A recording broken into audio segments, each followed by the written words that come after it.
Bass KC051. Organize It, Part 1. Where's your music? I wonder how many times a day that question is asked in rehearsal halls, private lesson studios, and other places. Is it jammed in your gig bag pocket, folded in half? Is it in the ensemble folder? And is that organized? I mean, I know we're still on the alphabetical system in this country. What about your music for your private lessons? You got a binder? Is that in order? Your etude books, your vademecum, your method books, your transcriptions, your notes, where are they? I have 3 ensembles and quite a few private lesson students, and I see music in all kinds of places. Usually folded in half, stuck in a gig bag. The players that have it together, their music's in a binder. And with those players, it's always in a binder. Do you think there's a reason why the good players are using binders? Having it organized creates a mental trick for practicing. You know immediately where to find it. I have a few binders. I have a binder for the stuff I'm currently practicing. That's the solo pieces that are coming up for rehearsal and performance. I want to be able to have quick access. I bring that binder is with me all the time. It's a soft black 3-ring binder, and I don't let it get too big. Once I'm finished with something, it goes into another binder. And that's the Stuff Learned binder. This is the binder of pieces that I have played, but they may come back later. You know, I recently played the Janacek string orchestra piece. I don't know if I'll play it again, but if I do, I know where to find it. And you've got to do that with other people's music. You've got to do that with other directors' music, with other band leaders' music. You become much more practical, useful, and valuable if you keep the music that you've played in other ensembles and you keep it with you and you have access to you. Because if they have to make copies of it for you again, and it may get called again, sure, they'll give you another copy, but you've just created more work on the ensemble director. And believe me, as an ensemble director, I've got enough work to do to make my bands go.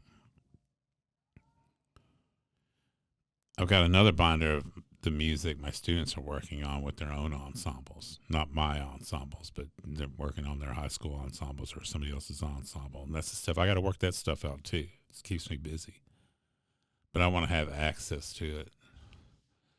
But seriously, I mean, it sounds like such a ridiculously obvious thing. But if you don't have it in a binder, digital or otherwise, and I'll touch on that, you're making your life seriously more difficult as a musician. This is already a difficult life. You're going to lose something. You're going to misplace something. It's going to take longer at rehearsal to find what you need. Trust me, I see this all the time. I'm ready to count off a chart, and I see some dude looking for his music, rifling through his folder, paging through it like some tax accountant sifting through a client's disorganized paperwork for a return. Man, it's bad. It's unprofessional. It's totally unnecessary. Binders are cheap. Folders are cheaper, but not as good, but they're better than nothing. You can go to digital route. The other night, I saw one of my trumpet players in my night group do this. It's easy if you have a tablet, which many people do not. But if you do it. One of the first things that I noticed when I started using a tablet was that I automatically got rid of the need of needing a stand light. And I use my tablet for some gigs, and I've gotten adept at it in the last 10 years or so. And it's yet another place to organize my music into folders. And I use a popular digital music organizer that I will not name on my tablet, and it lets me notate. It lets me add audio tracks so I can pull up the chart and then click and play the audio track and practice along with it. So it's very organized, and it lets me organize for stuff that got coming up or for somebody else's band. I even got the requisite foot pedal to help turn the pages. It's nice, and it's reasonably inexpensive. And it's just another way of being organized. You don't have to have it, but you have to be organized. Being organized is just another piece of being a professional. I mean, let's get into some page protectors. Maybe. But sometimes I need to write on the page and I got to pull it out of the protector. The glare hits the protector just wrong. But I still use them. It keeps the music in shape. It sounds minuscule and random, but these are the small things that, number one, can get you ahead if all other things are in place, like you're playing. And number two, stop something bad from happening on a gig or a rehearsal, like not being able to find your music, holding up a downbeat because you can't locate your music. You think that plays a part in your performance if you misplace your music and it takes you 5 minutes to find it?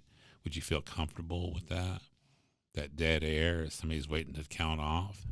Let me put it another way. You think you have the mental space to get a good start on that first chart feeling that kind of pressure? I'm sad to say no. I'm very big in preventing preventable accidents, and it's impossible to cover it 100%, but you can still be doing something. There's always something. If it's not a music-related problem, it's your car battery, but still, you can start thinking ahead. But think about how you're organizing your music and your books. I don't think you're going to regret it. If you have questions, email me at phil@basecase.co. I'll talk to you soon.